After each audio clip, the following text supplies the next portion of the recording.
अंकुशरे भर्ती number OD35D 9351 धारणा करिथिबा truck एवं नंबर OD05 AN2509 धारणा करिथिबा एक डीजेल टैंकर मध्यरे दुर्घटना घटला। दुर्घटना पर घटनास्थल टैंकर ड्राइवर दौड़ी पलैथिले मध्य ट्रक ड्राइवर सीट रे चापी होई रहिथिले। उद्धार कार्य विलंब होइथिला कारण डीजेल लीक हेतु गैस कटर व्यवहार करा जाई पारि नथिला एवं एक जेसीबी मेसिन सहायरे 1 घंटा पर आहत को ट्रक रु बाहर करी 108 एम्बुलेंस जोगे ढेंकानाल मुख्य डाक्तरखाना को पठा जाइथिला।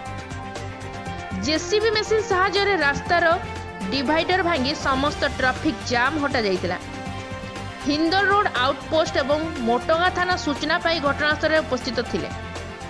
मोटगा थाना भारप्राप्त अधिकारी घटनास्थल पहुंची मामलार अधिक तदंत जारी रखिछंती। ढेंकानाल जिला कामाख्या नगर दिलीप कुमार नायक सह सुनील कुमार साहू को रिपोर्ट, दिल्ली क्राइम प्रेस।